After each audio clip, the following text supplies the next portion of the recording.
name's Travis Alexander. I'm joined here by my colleague, Alikia Garam, who is an undergrad at Rice studying medical humanities. And we're really lucky to have Professor Vinzenz Hediger here today from Goethe University Frankfurt, where he's a professor of cinema studies. And we're here to talk about a project he worked on, publishing a group of essays on pandemic media. And we're going to hope to hear a little bit about how this speaks to the COVID moment, as well as looking back in time at prior pandemics and forward perhaps to others. So for the first part, I'll turn things over to Alikia to ask some kind of foundational questions. Hi, okay, so the first thing we wanted to ask you about is to describe your background, kind of what you're trained in and what you teach as a professor and how that all correlates to the COVID-19 pandemic. Right. Well, thanks for having me and for giving me the opportunity to talk about this project. My original background is in philosophy. So my first degree was in philosophy, which had something to do with the fact that at the time in the early 90s, film studies was an entirely new discipline in the German-speaking world.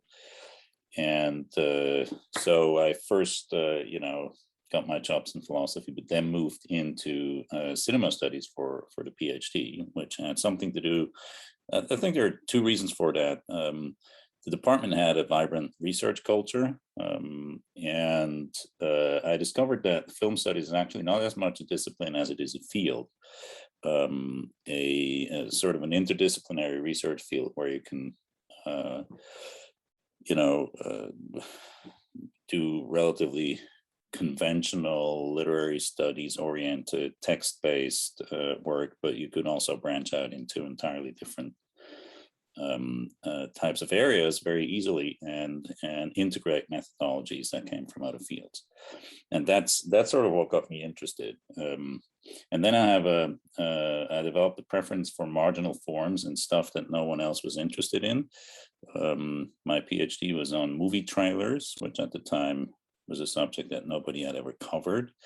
And then I wrote postgraduate work or postdoc work on natural history films, animal films, branched out into science and film, which, intersects with science and technology studies. And then one of the things that we did when I was still in Zurich, where I got my PhD and did my postdoc years, was set up a big research project on industrial film, pragmatic uses of cinema in the context of industrial organization, which again at the time, because this was entirely non-canonical material and the number of auteur films in that film was limited, had not been broached in cinema studies, a little bit in social history, but essentially it was an open field. But there, once again, we benefited from the fact or from an understanding of film studies as a field rather than as a discipline. Pandemic Media was a project that came out of a research project that we set up in Frankfurt in 2017, a graduate research training program, as these things are called, which is a third-party funded by the German Science Foundation, DFG, program which allows us to train PhDs in film studies in 3 cohorts of 12 over a period of 9 years. And with these kinds of doctoral programs, you always have to make a specific argument, or you have to obviously make a claim of novelty, as you always do with research projects.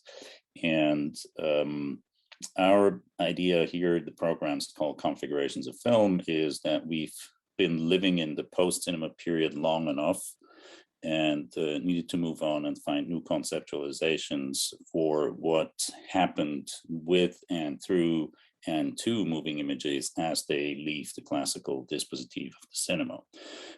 So our starting point was sort of the crisis of the classical paradigms of film studies, which were always centered around a canon of artworks and auteurs, and which were bound to nation states, which is a good methodology as it goes, and it was very helpful in setting up the discipline in the field. but which no longer fully describes what is happening in moving image culture under the conditions that we live in now, which are the conditions of digital production, dissemination of moving images. And so the research question of our program really is what happens to the moving image on the move as it leaves classical dispositif. And Pandemic Media was a project that came about from within the research group, but also the project's network, which is fairly well connected in North America, India, and now increasingly Africa as well, where when we basically at the onset of the pandemic asked ourselves, how does this affect the work that we do, the way we work, the objects that we study, our methodologies. And the idea was just to invite everyone in our network and in the group who felt they had something to say about that, based on their research, based on how the pandemic was already transforming their modes of academic life, to a collection of short essays, which eventually would come together as a book. And basically, we set a low threshold. We said, you know, write really short essays, like 1 page, 2 pages, basically just a letter or a note. And we still ended up with a 400-page book. So and when people, you know, started setting their minds to it, it became a productive question. And I think that the breadth of the collection and the depth of the individual contributions showed us that this was actually a question that people like to be asked, and that turned out to be fairly productive. Do you see, I mean, are you excited about the prospect of using this book as a template for kind of future genres of edited material, like the working in like a much deeper set of short pieces? Like, is that do you think that suits the current scholarly moment better than the old style of, you know, 10, 30-page essays? Mm-hmm. Yeah, I actually think so. I mean, one important thing to mention here is that we published this with Maison Press, which is an innovative new publisher out of Lüneburg in Germany, but they collaborate with Minnesota for distribution. But basically, all they do is open access, and they have relatively short turnovers. And we established a little series there, which adheres to the basic protocols of academic publishing, including in particular double-blind peer review. But we conceived of it as sort of a venue for digital pamphlets, a venue where the research group would have a platform to invite scholars from within the group or from the network to make, you know, quick and easy contributions to the international scholarly debate. And in a way, Pandemic Media was conceived in the same way. It just turned out to be a bigger book and something that looks like an anthology with a much longer gestation period. But I think part of the fun of it was to really start with a framework with relatively low thresholds in terms of length and in terms of the input, the work that you would have to put into it. Basically, you know, there was a wide variety of formal choices you could make. And the only guarantee, which is of course also an incentive to make it worth the while of people working, particularly in the American system, was that we promised double-blind peer review, which we strictly adhere to. So it's a publication that counts. But in a way, it also harks back to how, you know, the modern public sphere started, with short pamphlets thrown around in coffee shops to start debates, often, you know, making wild claims, attacking people. We don't have that much of that in that particular book, but it would be an option. So yeah, I think the experience was one that showed us the possibilities of digital open access publishing, and could certainly serve as a model for future publications. And it was an inspiring experience all around. Yeah, I mean, it sounds like a considerably more nimble apparatus than the idea of waiting on essentially full article length pieces. Mm. Could you give us a quick synopsis of the essay you contributed on kind of the aesthetic of home shopping? Yeah. I mean, it was sort of a response to something that I started noticing early on in Donald Trump's response to the pandemic.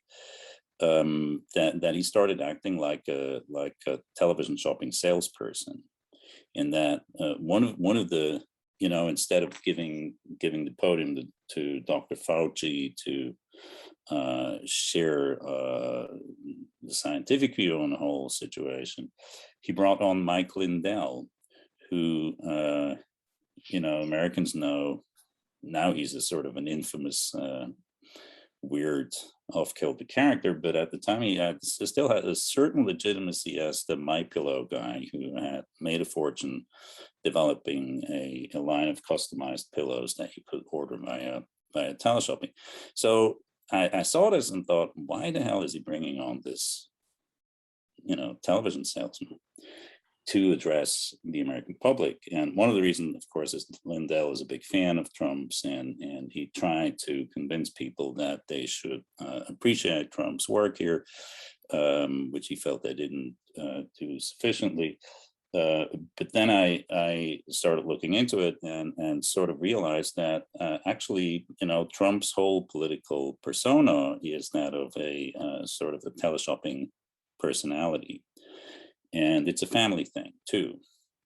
So part of his political legitimacy may have to do with the fact that he was established as a trustworthy television salesperson, not just a reality TV host, through the intermediary of his daughter and his wife, who were quite famous QVC television sales personalities with their own product lines, and tapped into the Trump supporting upper middle class electorate that, quite frankly, Europeans do not really understand. It was very hard for Europeans to understand that educated people with money would respond to someone like Trump. And for a long time, there was a popular misconception, which was also, reiterated by the American press, that somehow Trump voters were destitute, poor, obviously mostly white people, but somehow underclass, and that the more educated and wealthier parts of the electorate would not go for him. Whereas, in fact, as we all know now, Trump voters on average make twice the money that Clinton voters did, and they typically were the rich people in poor areas of the country. So to understand that, I felt that looking at the teleshopping mode of address was helpful. So it started from a little observation. And do you see any? I'm just wondering. Do you see any precedent for that mediated form of politics? I mean, it certainly, for me, seems reminiscent of Reagan's affect in a way, right? That he was offering also a series of characters, basically largely culled from his own filmography, right? But in any case, was using TV as kind of a vehicle for these sort of infomercials or characterological inhabitations. Do you see Trump as, even if the most kind of eccentric version of it, part of a tradition here that stretches back? Yeah, what I would say is that Reagan was much more polished and more accomplished, and in a way more sophisticated in his political iconography. I think Hedda Cox Richardson, the American historian's recent work, is instructive here. She makes the argument that she wrote this book called How the South Won the Civil War, where she argues that basically through the lost cause narrative, but also through a certain type of iconography of the West as the place where America finds, where the American nation finds its spiritual heart. Basically, Southern values became the standard of American political discourse in the 1980s, and Reagan was not very well known for his cowboy roles. I don't think he played in any significant Western film, but when he emerged as a politician on the national scene, this is exactly the iconography they chose. The rancher from Santa Barbara who wears the white cowboy, the Stetson hat, and so he started to incarnate that kind of Western anti-government, libertarian, and frankly not very subliminally racist rhetoric of the post-Civil War and post-Civil Rights period. And compared to this, Trump seems much more like a Frankenstein monster type of thing, sewn together haphazardly from various bits of American reality television and shopping television culture. So his cultural standing and the cultural standing of the template is much, much lower. And in a way, it's less professional. It comes apart at the seams, but it still somehow works because it responds to certain deep-seated desires and anxieties. Particularly, I mean, that's the point of my piece, that Trump is all about the promise of status elevation through consumption, buying stuff to move up in the world is what he stands for. Alicia, did you want to ask a little bit about changes across different pandemics and their kind of media footprint? Yeah, so one of the questions I had based on your project was, how do you think the role of media in COVID-19 compares to the role of media in past pandemics, and how that's shifted over time? And then how do you think any future advancements in media will affect any future pandemics to come? Yeah, this would be a good moment to throw up my hands and say, well, first of all, I didn't really live through. Well, there was the AIDS pandemic, of course, that we all suffered through. I don't have enough experience, and there's a lot of large historical horizon that you're opening with the question.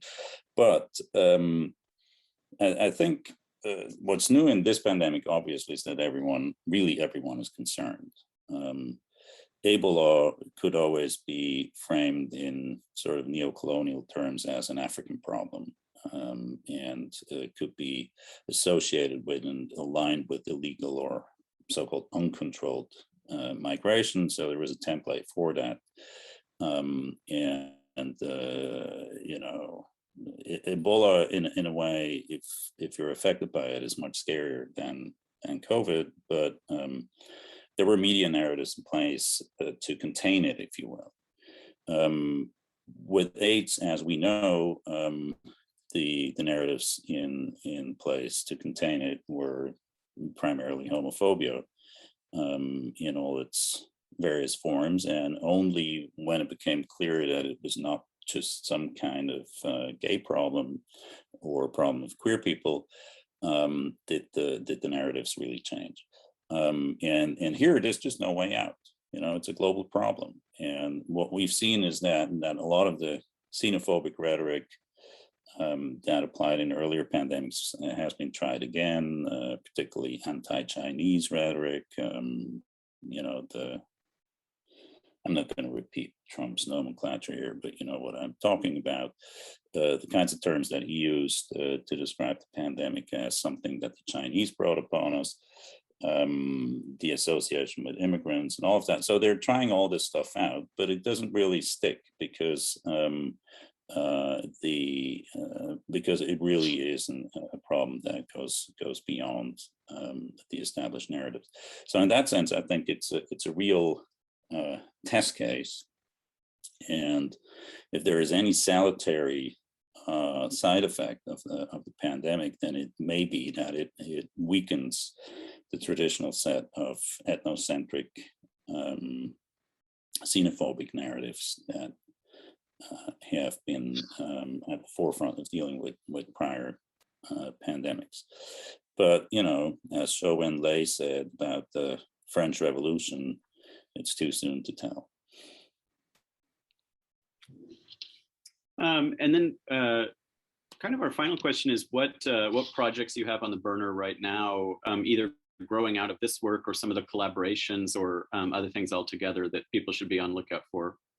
Mm-hmm. I mean,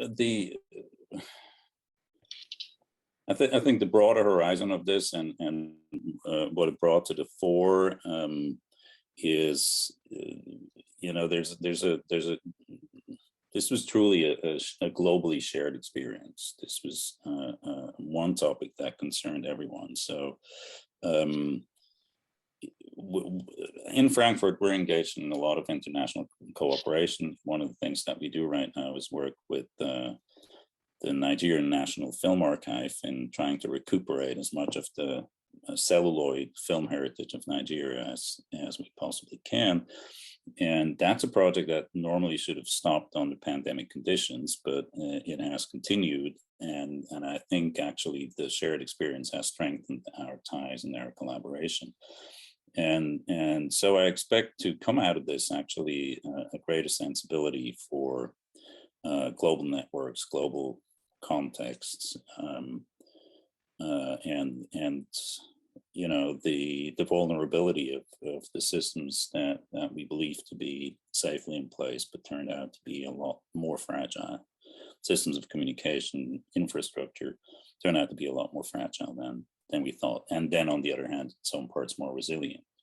So the last piece I wrote was actually on container shipping and on what I propose to call the aesthetics of the global value chain. You know, the question of how global value chains remain invisible, become visible, become an artifact of media or given form through media, also in a way that allows them actually to operate more efficiently.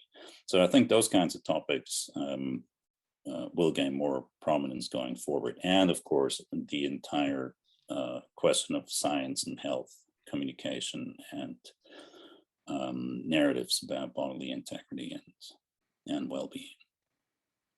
All right. Well, we'll end on encouraging people to go check out Pandemic Media online. The book has a website where you can read about the different pieces and contributors, and we'll also stay tuned for your future work. It sounds really exciting.